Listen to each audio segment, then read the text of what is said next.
ELI5 Why we stop crying over minor injuries when we get older. Experience. There are plenty of full-grown adults that will break into tears at the slightest injury just like a child. It's the most stunning thing.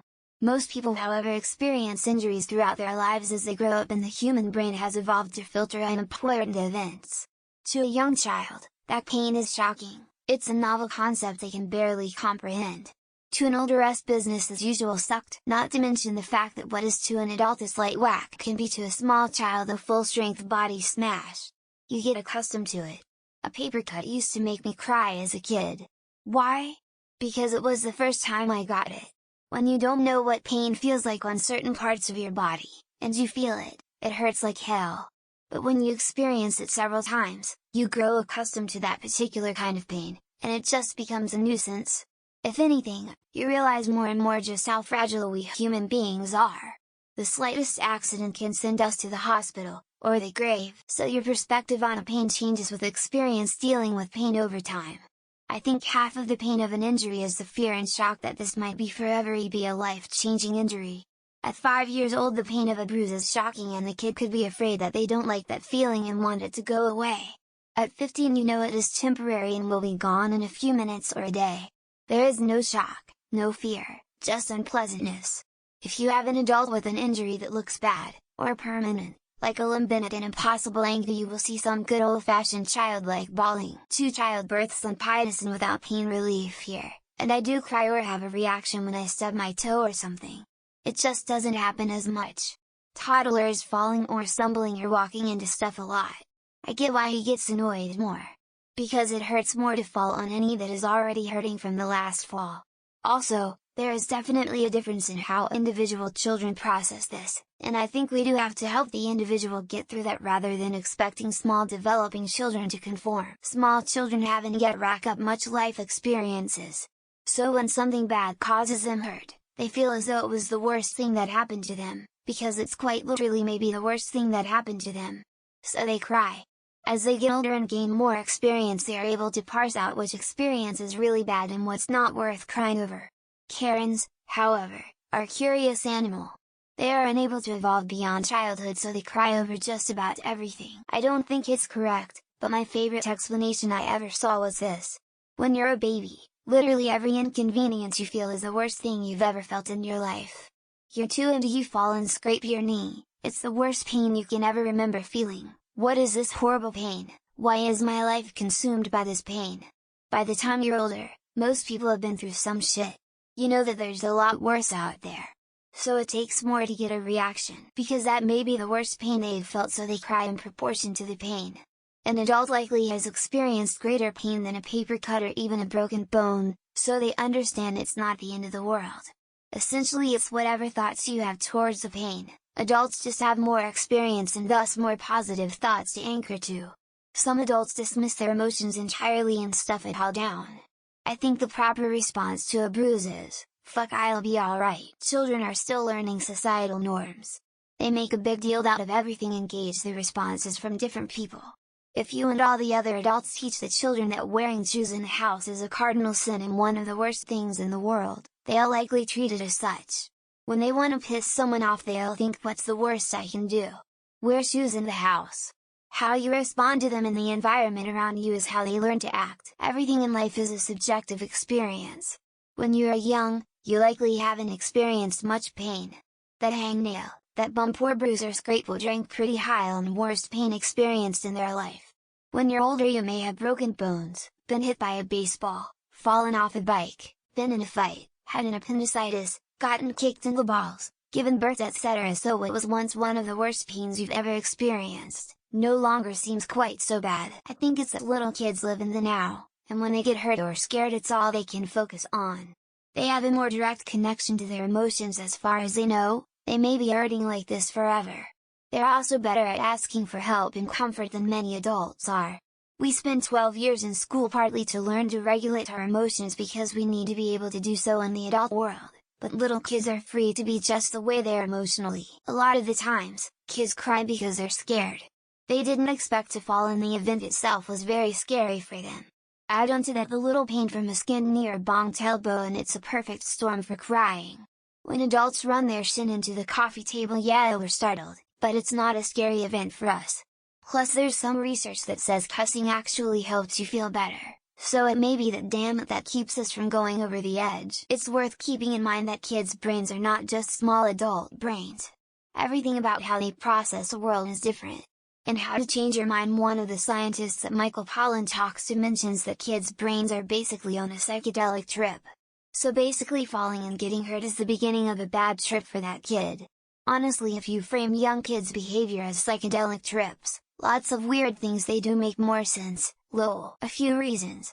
One is you experience minor injuries more, they become less scary, less startling, and less unpredictable. The first time you sprain your ankle, you have no context for what is happening and what the consequences might be. The 10th time, it's old hat. 2. Crying is primarily a way to signal that you need help. As you get older, you need help less. 3. There's a lot of social pressure, on boys in particular, not to cry as it is in manly. It hurts less.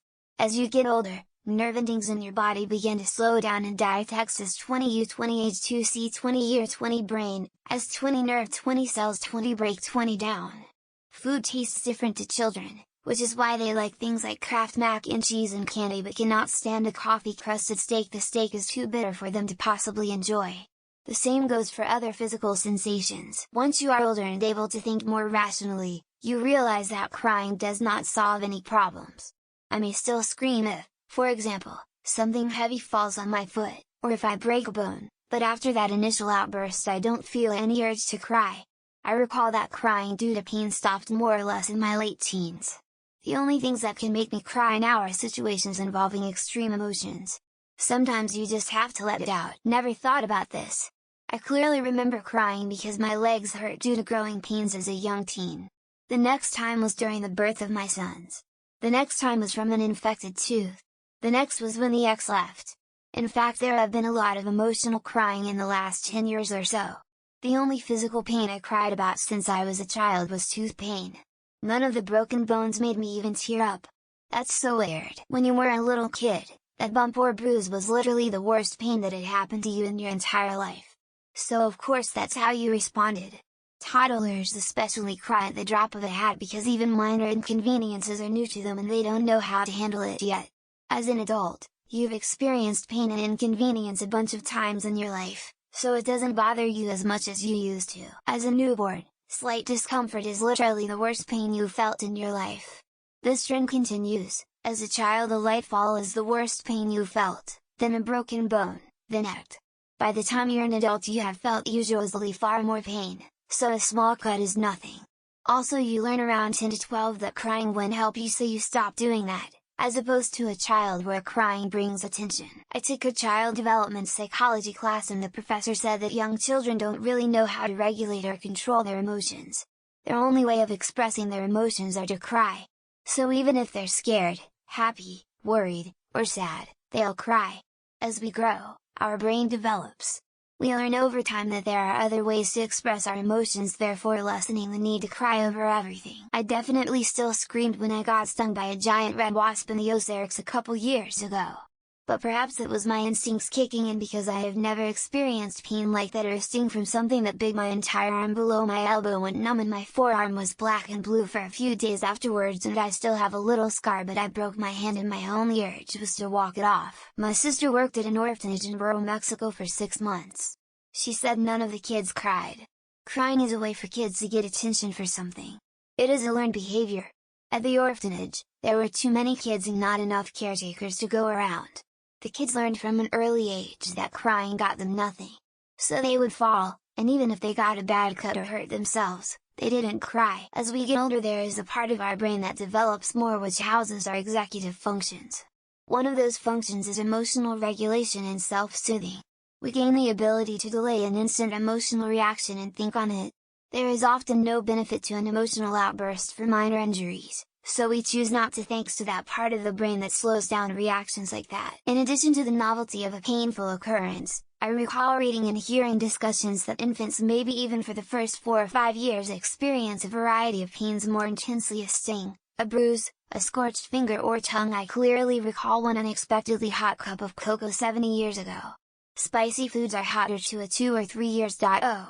all of which would be helpful from an evolutionary POV. I think children don't have a frame of reference of many things. Just like you don't always realize how good things are until something bad happens. To their sheltered worlds, a small injury is the worst in their little lives. They don't know what to do often and don't know how it will go away. They don't have a solid reference for this. As it repeats, it will gain this understanding. I think you'll get a lot of different answers from this one.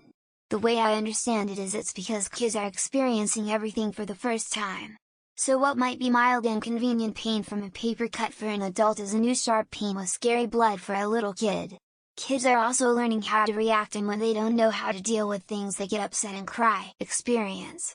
If you've never scanned your knee before, skinning your knee is the worst pain you've ever experienced in your life, because it's never happened before. That's why kids are dramatic about lots of things actually. Yes, losing your toy on the playground is, in fact, the greatest heartbreak of your life. If you're 4 and you've never experienced heartbreak before. A whole lot of evolutionary psychological explanations. Biologically, as you grow older, your prefrontal cortex develops more fully and you gain more executive control over your emotional states. So, on top of any other effects of experience and social support, you are also biologically more capable of inhibiting your emotional responses to pain. They lack the way to determine how bad an injury is, and rely on adults to handle the situation. Crying or screaming will attract the attention of the parents. As you get older, you learn how to assess an injury yourself, and most people will cry or scream to express pain only if the amount of pain actually surpasses one's ability to control oneself.